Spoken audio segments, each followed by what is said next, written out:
Hey, I thought I'd take a minute to tell you guys how the MevoTech suspension components are compared to the other guys. Well, I don't know how the super cheap stuff does, the DLZ from Amazon or whatnot, but I know that Moog is really expensive. But hey, if you can swing it, I still suggest going to Moog, and here's why. All right, so the upper ball joint, it's from MevoTech. It does not have a grease zerk. That is okay. The upper control arm bushings and shaft and all, it went on fairly good, okay. The tie rods, of course, that's easy, and it came with a zerk, you know, so it's fine. But however, the lower ball joint, man, I hope this video turns out okay. The lower ball joint came with a grease fitting. I'll show you. First off, they come with this weird cap. I think that was only for shipping or something, because you can't use this cap when it's on the truck. You just can't do that. I don't know about that. So they come with the grease fitting, which is cool, but the ones I used on the other truck did not have one, and that's fine. I always thought I wanted one until I tried to put it on this truck with the grease fitting, and you would have never got to the grease fitting if you don't kind of go ahead and plan on flipping your ball joints, because you have to cut the little cap. You have to cut the cap off in order to get to that grease fitting, or you'll never get to it. And I think that's kind of poor, but it is what it is.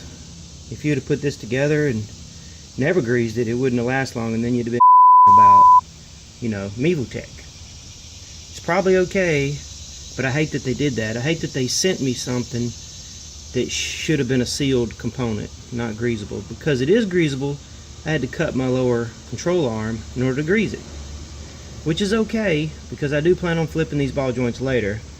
But for now, I'm just trying to get the suspension going real good. Another thing is the nut that comes with it is a really skinny, shallow nut, and you'll fasten it all the way up, and you'll have your cotter pin hole to where it's way, cotter pin does no good. So I had to reuse my old ones, because they actually bolt all the way up and allow you to, can't find the hole. It's actually right there, I think. You know, they actually let you, you can put the cotter pin in, and it'll actually have a purpose. So that's what I have to say about the MevoTech. Alright, later on. Oh, man, check out how wore out the upper control arm bushing is.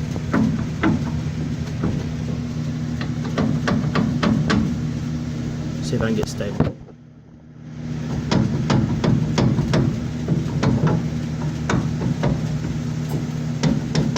Pretty bad. I'm gonna change that. This was the driver's side upper A-arm, upper control arm bushing. That's what that was. Man, it was rusted out. This won't even stay on anymore. It was terrible. All these busted up U-joints. I mean, ball joints, tie rods. Man, they just shot.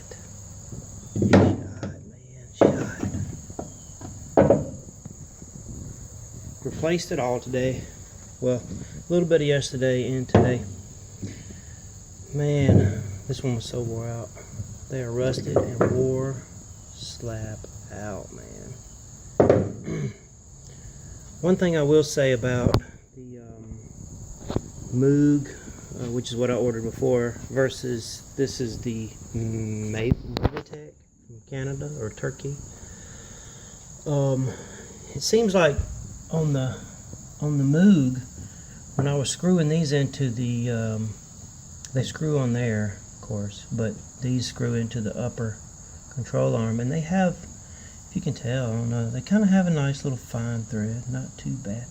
The Moog went right on, and I don't remember it being a pain in the at all.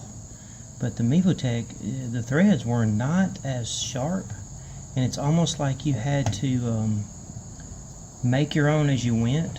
I was really having to turn it, and it felt like it was making its new threads on this as it went in. Didn't really like it. I went with it. Didn't really like that though. And one of their Zerks grease fittings on one of theirs was stripped out a little. It was a pain in the butt to get it started. I got it in there, but it was a pain in the butt. And that's on the MevoTech stuff. So I'd have to say that their quality control is a little lacking when it comes to them versus Moog. And you know, on the lower ball joint on theirs, theirs came with a grease fitting right here, and this is kind of covered up by your lower control arm. You wouldn't be able to grease it anyway, so I had to cut out on the lower control arm like you would if you were doing a ball joint flip. I had to cut the lower control arm out and grind it down so that I'd be able to get to it. This is junk here, but the MevoTech's the one I'm talking about. It had the grease fitting. You know, and when you order it, it doesn't look like it has one, but when it came, it did. And then of course they came with some really, this is not it, but they came with really shallow castle nuts, and you would screw it all the way up and you'd have your hole showing way down there, and you'd put a cotter pin and it wouldn't do any good. So I had to reuse the other ones because they were long. They had long teeth to catch the cotter pin on the original one, so I had to go use the original ones back on there. So that's another, you know, 0 for MevoTech. Well, I hope this helps.